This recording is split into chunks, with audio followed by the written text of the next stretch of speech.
Good morning. Today discuss about the next point, and that next point is the regulation of breathing. Regulation of breathing means how respiration is regulated by our body. How to control the respiration rate by our body. So first of all, try to understand, in case of human adult, the breathing rate is about 12 times per minute. म्हणजे human अडल्टमध्ये एका मिनिटाला 12 times breathing होते.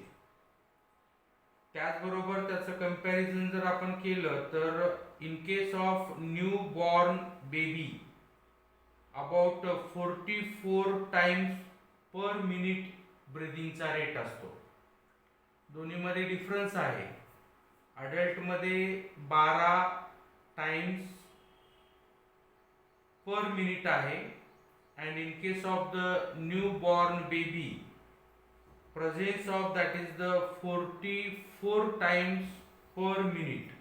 या पद्धतीनं normal breathing adult आणि new born baby मध्ये आढळून येते.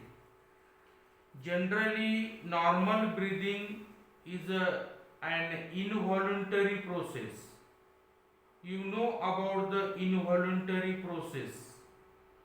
What is mean by the involuntary process? The process which is not under the control of our willpower. म्हणजे आपण जेव्हा पाहिजे तेव्हा चालू करणं आणि जेव्हा पाहिजे तेव्हा बंद करणं, ही प्रोसेस जनरली आपल्या अंडर नसते. That is takes place automatically, simultaneously. So try to understand that normal breathing is generally involuntary in nature. Involuntary in nature. So the constant and steady, that is the rate of respiration, is get controlled by the nervous system, any neuron. Human body मध्ये जे काही normal breathing होते किंवा ज्याला आपण steady rate of respiration म्हणतो, ते आपल्या बॉडीची नर्वस सिस्टीम कंट्रोल करत असते. आणि जनरली त्याच्यामध्ये पॉन्स व्हॅरोली, ॲरोवर कॉन्सन्ट्रेट करा, या ठिकाणी इंडिकेट केलेला जो काही पॉइंट आहे, आणि खालच्या साईडला मेडुला ऑब्लोंगेटा, पॉन्स व्हॅरोली आणि medulla oblongata, these two points are responsible to control the constant rate of respiration. So these centers are known as commonly respiratory centers. Pons Varolii आणि medulla oblongata हे जे काही ब्रेनचे parts आहेत, generally hind brains मध्ये येतात, आणि यांच्या मदतीने आपण आपला कॉन्स्टंट रिस्पिरेशन रेट हा मेंटेन करत असतो. म्हणून या दोन सेंटर्सला आपण जनरली काय म्हणत असतो? रिस्पिरेटरी सेंटर्स म्हणत असतो. Okay, then try to understand our regulation of breathing is get divided into, that is the 3 groups. आपल्या बॉडीचं जे काही ब्रीदिंग रेग्युलेशन आहे होल बॉडीचं, ते 3 पार्ट मध्ये डिवाइड केलेलं आहे. एक डॉर्सल ग्रुप आहे न्यूरॉन्सचा, जो मेडुलाशी रिलेटेड आहे. जनरली आपण त्याला इन्स्पिरेटरी सेंटर म्हणतो. सेकंड आहे ventrolateral group. That ventrolateral group जो आहे तो inspiratory as well as the expiratory centre म्हणून ओळखला जातो. आणि थर्ड जो आहे तो आहे pneumothoracic center and that is located in case of the pons varoli.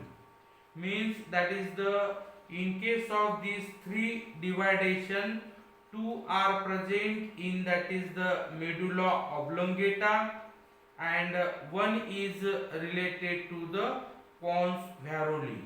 Therefore these three, that is the divided groups, are responsible for controlling that is the our breathing process.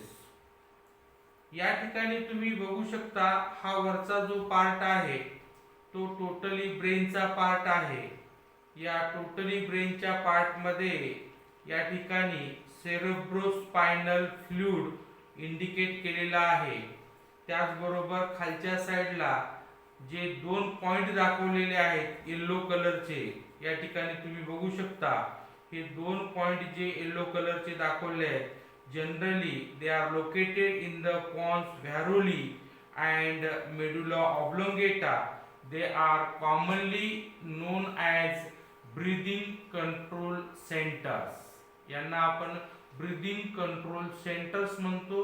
यांच्या स्टिम्युलेशन्स मुळे generally आपला जो respiration rate आहे तो काय केला जातो, control केला जातो.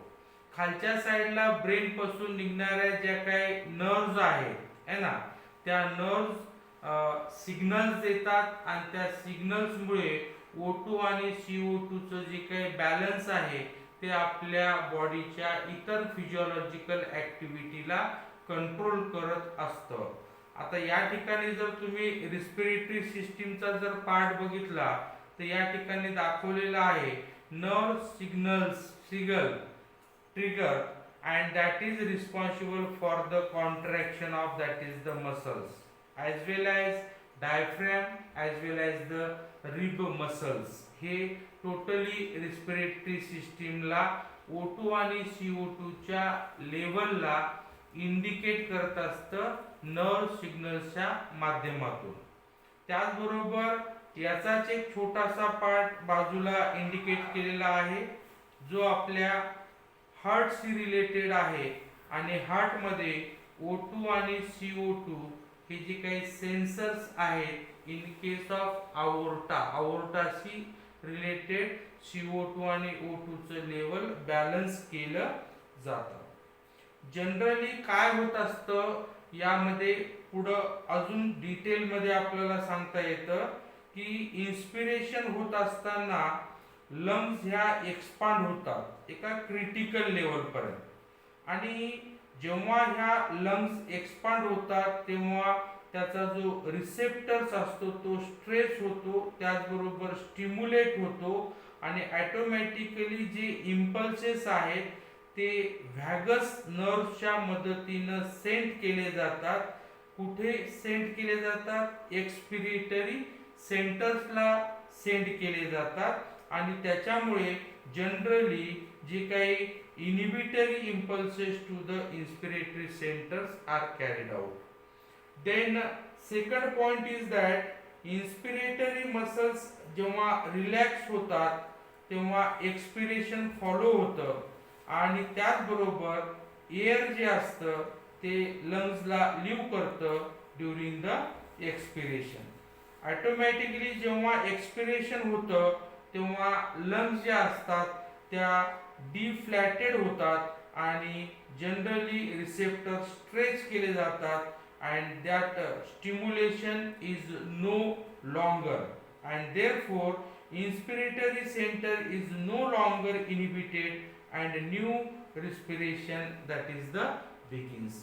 Means that is the inspiration and expiration, these are the two simultaneous process and they are get controlled by means of the brain respiratory centers, that is called as the pons varoli and medulla oblongata, and that is carried out through the impulses by means of neurons and that breathing as well as the other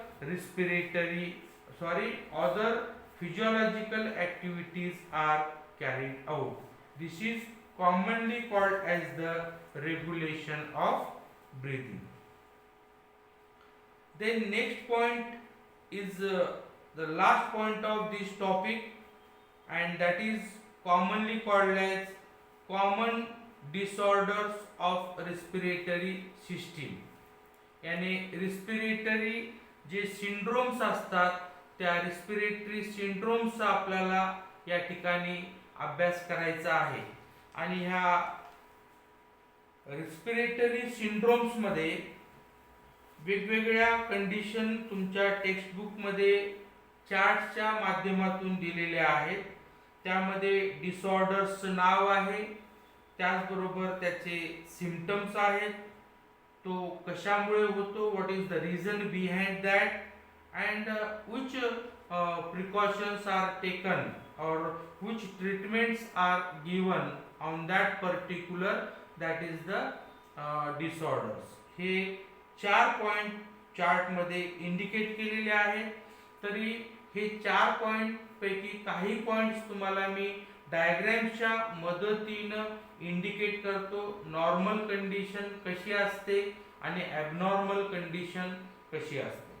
कारण normal कंडिशनमध्ये respiratory centres असतील, inspiration असेल अथवा expiration असेल, हे constant आणि steady मी सांगितल्याप्रमाणे अडल्टमध्ये 12 times per minute and in case of that is the newborn baby 44 times per minute होत असतं. परंतु जेव्हा अशा प्रकारच्या म्हणजे उदाहरणामध्ये एम्फायसेमा असेल, सायनुसिटिस असेल, लॅरिंगिटिस असेल, निमोनिया असेल, अस्थमा असेल, ऑक्युपेशनल रिस्पिरेटरी डिसऑर्डर्स असेल, अशा अनेक प्रकारच्या डिसऑर्डर्समध्ये अथवा सिंड्रोम्समध्ये जनरली नॉर्मल ब्रीदिंग होत नाही. त्याच्यामध्ये काय चेंजेस येतात ते आपण काही डायग्रॅमच्या मदतीनं ऑब्झर्व करूया. तर सगळ्यात महत्त्वाचं, सगळ्यात पहिली आणि सगळ्यांना माहीत असणारी जी कॉमन डिसऑर्डर आहे त्याला आपण अस्थमा असं म्हणतो. आता जनरली अस्थमामध्ये काय होतं हे आपण या ठिकाणी पहिल्यांदा बघूया की अस्थमामध्ये condition where smooth muscles that lines the airways. Airways यानी respiratory that is the track which is lined by the smooth muscles. Smooth मसल्सच्या मदतीनं त्याला इंटरनली लाईन केलेलं असतं. त्या जनरली एअरवेज काय होतात म्हणून सांगितलेलं आहे, कॉन्ट्रॅक्ट होतात, अंकुचित पावतात. आणि त्या अंकुचित पावल्यामुळं मधला जो काही लुमेन, मधला जो काही स्पेस आहे तो ऑटोमॅटिकली कॉन्ट्रॅक्ट होतो आणि ऑटोमॅटिकली स्पेस कमी झाल्यामुळे that makes a difficult to breathe. म्हणजे आपल्याला इन्स्पिरेशन आणि एक्सपिरेशन करण्यासाठी तो त्रासदायक ठरतो. या ठिकाणी जनरली हा जो काही अस्थमा आहे तो वेगवेगळ्या कारणांनी वेगवेगळ्या व्यक्तींमध्ये आढळून येतो. आणि यामध्ये 3 कंडिशन दिलेले आहेत. पहिली कंडिशन आहे asthma is caused by the allergy. काही लोकांना कोल्ड कंडिशनची ॲलर्जी असते, काही लोकांना गरमीची यानी टेम्परेचरची ॲलर्जी असते, काही लोकांना डस्ट पार्टिकलची ॲलर्जी असते. अशा अनेक प्रकारच्या ॲलर्जीज ह्युमन बॉडीमध्ये ऑब्झर्व करायला मिळतात. आणि त्याच्यामधली जी फर्स्ट रिझन आहे that allergy is responsible to induce the asthma. Also the maximum cold condition also get induce that is the asthma. काही लोकांची रिस्पिरेटरी सिस्टीम ही जी आहे ती प्रॉब्लेम मध्ये येते, डिसऑर्डर्स मध्ये येते only due to the maximum stressful exercise. Means exercise also get induced that is the asthma. These are the 3 or many more reasons for creating, for inducing the asthma in human body. But the main reason is that the smooth muscles that get lined to our airways or respiratory tract, that becomes contract, and that make difficult for that is the breathing. So just observe only diagram, don't read the small letters given here. या ठिकाणी जी तुम्हाला information दिली दिसत नसेल तर त्याचं observation करू नका, फक्त तुम्ही डायग्रामचं जरी ऑब्झर्वेशन केलं तरी या ठिकाणी तुम्हाला कळेल. या ठिकाणी दोन महत्त्वाच्या लेबलिंग आहेत, त्या दोन महत्त्वाच्या लेबलिंग मी तुम्हाला इंडिकेट करतोय आणि वाचून दाखवतोय. त्या ठिकाणी लिहिलेलं आहे इन्फ्लॅम्ड ब्रॉन्कायल ट्यूब ऑफ अन ॲस्थमॅटिक पर्सन और पेशंट. आणि पुढच्या कंडिशन मध्ये जर तुम्ही बघितलं तर ती कंडिशन काय इंडिकेट करते, नॉर्मल ब्रॉन्कायल ट्यूब्स. आता तुम्ही दोन्ही डायग्रामचं या ठिकाणी जर ऑब्झर्वेशन या पॉइंट मध्ये केलं तर याचा मधला जो स्पेस आहे, मधला जो लुमेन आहे, तो लुमेन हा मोठा आहे ना. पहिल्या डायग्राम पेक्षा दुसऱ्या ट्यूबचा जो लुमेन आहे ब्रॉन्कायल ट्यूबचा तो मोठा आहे, म्हणजे या ट्यूबच्या माध्यमातून नॉर्मल ब्रीदिंग होते. पण जर समजा तो पेशंट ॲस्थमॅटिक आहे, त्याला अस्थमा झालेला आहे, तर ऑटोमॅटिकली त्याचा इंटरनल लुमेनचा जो पार्ट आहे तो काय होतो, कॉन्ट्रॅक्ट होतो. त्याच्या इंटरनल लाइनिंग ह्या ब्रीदिंगला प्रॉब्लेमॅटिक ठरतात आणि ऑटोमॅटिकली त्याच्या आजूबाजूला इन्फ्लॅमेशन आढळून येतं आणि तो व्यक्ती ॲस्थमॅटिक होतो, त्याला इन्स्पिरेशन आणि एक्सपिरेशन करण्याकरता त्रास होतो. And this is called as the asthma. these are the reasons of that is the asthma and that is the condition of that is the asthma. Second one is called as the emphysema. आता second condition जी आहे ती एम्फायसेमाची आहे. ही सुद्धा एक common respiratory disorders आहे. त्या common respiratory डिसऑर्डर्सची condition काय आहे ती अगोदर समजून घ्या. when the alveoli, you know alveoli is the basic fundamental structural and functional unit of respiratory system or lungs. याला आपण alveoli असं म्हणतो. जेव्हा ही alveoli जी lungs मध्ये असते that becomes over dilated, lose their elasticity. जेव्हा या alveoli ओव्हर डायलेटेड असतात किंवा ते त्यांची इलॅस्टिसिटी काय करतात, लूज करतात किंवा त्या रिबाउंड होऊ शकत नाहीत, त्या कंडिशनला जनरली आपण एम्फायसेमा असं म्हणतो. आपल्याला पुन्हा डायग्राम ऑब्झर्व करायची आहे. या ठिकाणी जे शब्द दिलेत that lungs become over dilated means alveoli of the lungs become over dilated, lose their elasticity and they cannot be rebound. This is the condition of that is the alveoli and that cause the emphysema.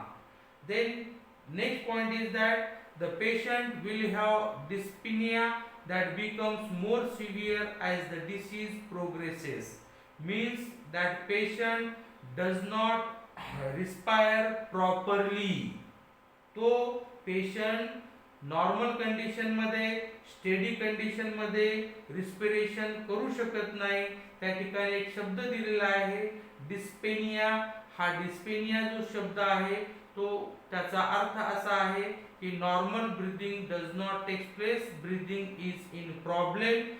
So that patient when in severe condition that diseases are get progressed, तो disease progress करतो.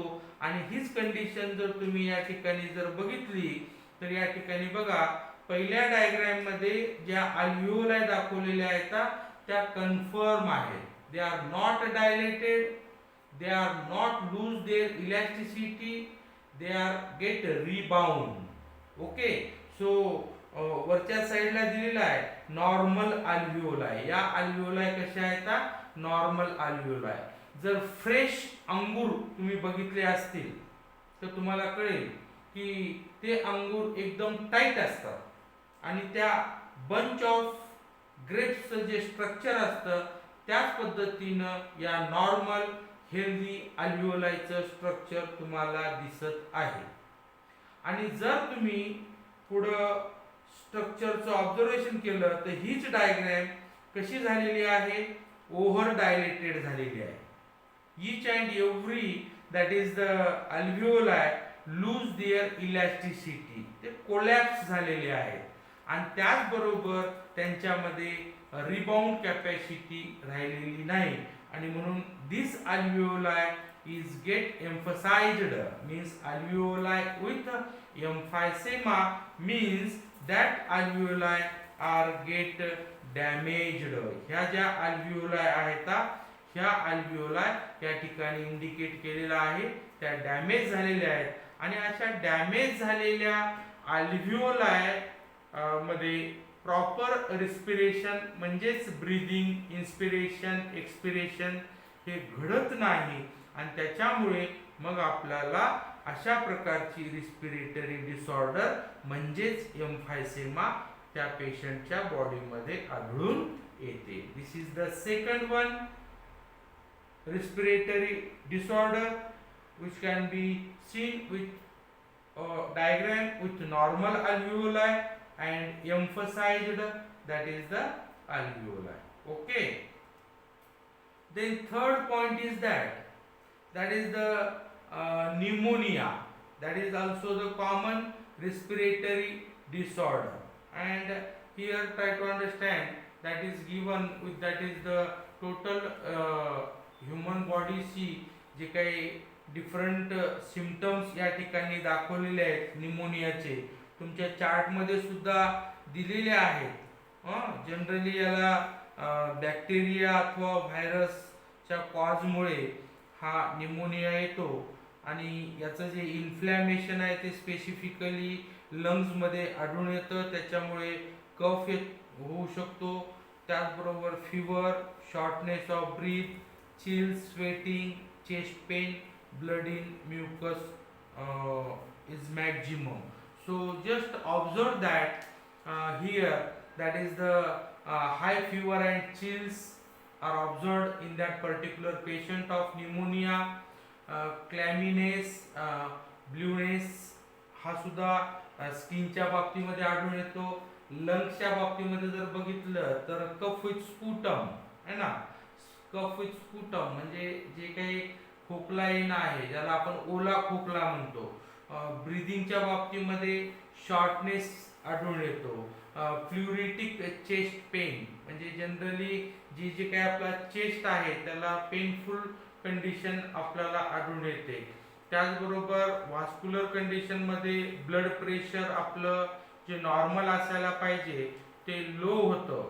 त्याचबरोबर जो heartbeat rate आहे तो हाय होतो आणि हायपरटेन्शनचे symptoms आपल्याला आढळून येतात. गॅस्ट्रिकच्या बाबतीमध्ये आणि स्टमकच्या बाबतीमध्ये नाउसिया, ऑल्सो ओमिटिंग आपल्याला आढळून येते. In case of our body different type of the joints are present, that joints are very much, that is the painful, and muscles are undergo fatigue ज्याला आपण वात म्हणतो, क्रॅम्प्स म्हणतो आणि त्याचबरोबर त्या त्रासदायक ॲक्निज त्रासदायक ठरू शकतात. जर हा न्यूमोनियाचा चार्ट तुमच्या समोर आहे ज्याच्यामुळे अनेक प्रकारचे सिम्पटम्स हे आपल्याला आढळून येतात आणि हा न्यूमोनिया या क्लिनिकल मॅनिफेस्टेशनच्या मदतीनं आपल्याला इंडिकेट करता येतो. हाच फिनॉमिनॉन तुम्हाला थेरॉटिकली या ठिकाणी इंडिकेट केलेला आहे. तुम्ही बघू शकता जेवढे आपल्याला डिसीजेस आहेत ते तुम्ही या ठिकाणी ऑब्झर्व करू शकता. फक्त लाईन टू लाईन या ठिकाणी ऑब्झर्वेशन करू शकता. हे फर्स्ट जे आहे ते अस्थमा दिलेला आहे आणि अस्थमामध्ये जो आहे तो क्रोनिक डिसीज आहे which affect the bronchi and bronchials. Specifically आपल्या ब्रॉन्काय आणि ब्रॉन्कायल्स साईजने छोटे असतात म्हणून याचा अटॅक आपल्या ब्रॉन्काय आणि ब्रॉन्कायल्सवर जास्त असतो आपल्या लंग्सच्या. याच्यामुळे cause the difficulty in breathing त्याचबरोबर सिव्हिअर कफ येतो, रेस्टलेसनेस है ना, cough and wheezing sound while breathing. जेव्हा आपण ब्रिदिंग करत असतो तेव्हा थोडंसं घरघर आवाज येणे हा प्रकार आपल्याला आढळून येतो.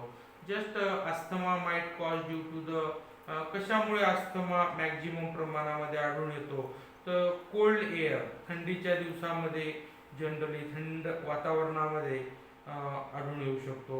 एअरबॉर्न ॲलर्जन्स, काही पॉयझनस प्लांट्स असतात त्यांचे पोलन ग्रेन जे असतात ते ॲलर्जन्स हवेमध्ये येतात आणि रेस्पिरेशन थ्रू आपल्या रेस्पिरेटरी ट्रॅक्टमध्ये जातात, त्याच्यामुळे सुद्धा या प्रकारचा अस्थमा आढळून येतो. रिस्पिरेटरी इन्फेक्शन, मी जसं आता तुम्हाला सांगितलं कॉमन बॅक्टेरियल व्हायरल इन्फेक्शन आहे, त्याच्यामुळे सुद्धा हा अस्थमा आढळून येतो. फिजिकल ॲक्टिव्हिटी, आपण आपली जी नॉर्मल फिजिकल ॲक्टिव्हिटी आहे ती जर समजा थोडीफार चेंज झाली किंवा काही कारणास्तव आपल्याला चेंज करावं लागली, त्याच्यामुळे सुद्धा अस्थमा क्रिएट होतो. Air pollutants, you know nowadays maximum pollution is observed in the atmosphere, आणि त्याच्यामध्ये जे डिफरंट एअर पोल्युटंट्स असतात they are carcinogenic, they are problematic, and when they are inhaled through the respiration that cause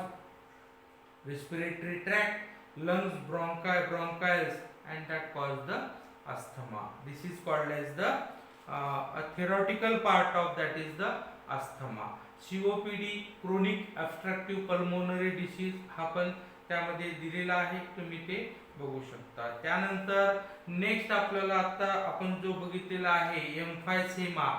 एम्फायसेमा is also a chronic disease and that reduction of the respiratory surface due to the damage to the lung alveolar walls. जे काही लंग्समध्ये आपल्या alveoli present आहेत त्या generally damage होतात, over dilated होतात, collapse होतात, त्याच्यामुळे त्यांचा जो रिस्पिरेटरी सरफेस एरिया आहे तो ऑटोमॅटिकली कमी होतो.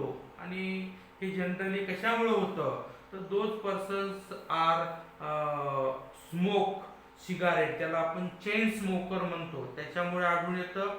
त्याचबरोबर main symptom of emphysema include that is the shortness of breath, जे डीप ब्रिदिंग व्हायला पाहिजे ते होत नाही.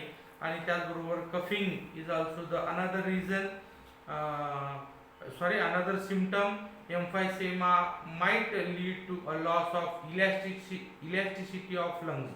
जे लंग्स जे नॉर्मल कॉन्ट्रॅक्शन आणि रिलॅक्सेशन व्हायला पाहिजे ते लूज होतं, आणि लॉस झाल्यामुळे जनरली मग इन्स्पिरेशन अँड एक्सपिरेशन पार्शियल कंडिशनमध्ये घडून येतं, आणि त्याच्यामुळे हा एम्फायसेमा अराईज होतो. जनरली हा एम्फायसेमा कशामुळे कॉज केला जातो, डस्ट पार्टिकल्स असतील, एक प्रकारची ॲलर्जी आहे, केमिकल्स असतील एकदम कार्सिनोजेनिक इंडस्ट्रियल पोल्युटंट्सचे केमिकल्स असतील, एअर पोल्युशन असेल, टोबॅको स्मोकिंग असेल, exposure to passive cigarette smoking है ना, ॲक्टिव्ह अँड पॅसिव्ह असे दोन सिगारेट स्मोकर्स असतात. त्याच्यापैकी जो पॅसिव्ह स्मोकर आहे, जो सिगारेट न ओढता सुद्धा त्याच्या बाजूला जर तो प्रेझेंट असेल आणि त्याच्या ब्रिदिंग प्रोसेस थ्रू जर ते स्मोकिंग केलेलं जे काही स्मोक आहे तो जर त्यांच्या बॉडीमध्ये जात असेल तर that is also responsible for emphysema. This is about the emphysema theoretical part. And next is that occupational respiratory disorders. आता occupational means काही उद्योगधंदे असतात जिथं आपण काम करतो, generally 8 hours over time 12 hours, आपण जे दिवस रात्र या दरम्यान जे काय 8 तास 12 तास काम करतो, आणि काम करत असताना त्यांचे जे प्रॉडक्ट त्या फॅक्टरीजमध्ये त्या कारखान्यांमध्ये जे तयार होत असतात त्याच्या थ्रू जे त्यांचं रॉ मटेरियल आहे ते आपल्या रिस्पिरेटरी चॅनल थ्रू आपल्या बॉडीमध्ये जर गेलं तर अशा प्रकारच्या रिस्पिरेटरी डिसऑर्डर्सला आपण ऑक्युपेशनल रिस्पिरेटरी डिसऑर्डर्स म्हणतो. Occupational respiratory disorders are defined as any disorder which affect the respiratory system by long term inhalation of chemicals. तर काही लोक केमिकल फॅक्टरीजमध्ये कामाला असतात, ते सतत त्यांच्या कॉन्टॅक्टमध्ये केमिकल्सच्या असतात. काही लोक डस्ट पार्टिकलच्या कॉन्टॅक्टमध्ये असतात, काही लोक प्रोटीन्सच्या कॉन्टॅक्टमध्ये असतात. त्याचबरोबर asbestosis that caused by the inhalation of asbestos dust. आणि असे अनेक रिझन्स आहेत जे ऑक्युपेशनल रिस्पिरेटरी डिसऑर्डर्स ला कारणीभूत ठरतात. Generally occupational respiratory disorder might happen due to the inhalation of the following different type of the substances that includes fumes, metals, fumes from metals, then smoke from burning organic materials, sprays of varnish, paints, acids, pesticides जे आपण agricultural फील्डमध्ये वापरतो, आपल्या घरांसाठी वापरतो, chemical फॅक्टरीजमध्ये acids वगैरे वापरतो, dust from the cotton. समजा गादी कारखाना असेल, त्यामध्ये जेव्हा आपण गादीमधला रू स्वच्छ करतो मशीनमध्ये टाकून, त्याच्यातले डस्ट पार्टिकल जेव्हा रिमूव्ह करतो, त्यावेळेस सुद्धा हा कॉमनली रिस्पिरेटरी डिसऑर्डर्स आपल्याला बघायला मिळते. कोलचा कारखाना असेल, ड्रग पावडर असेल, पेस्टिसाइड्स असेल, सिलिका असेल, आणि even though that is the gases from the industries like instance ammonia, chlorine आणि नायट्रोजन ऑक्साईड. आणि यांना जेव्हा तुम्ही लॉंग टर्म इन्हेलेशन करता किंवा लॉंग टर्म तुम्ही त्याला एक्सपोज राहता, तेव्हा जनरली याचे मेजर प्रॉब्लेम्स तुम्हाला आढळून येतात. Okay, this is about the complete respiration and circulation topic. Respiration topic, circulation topic is already get completed. Okay, thank you.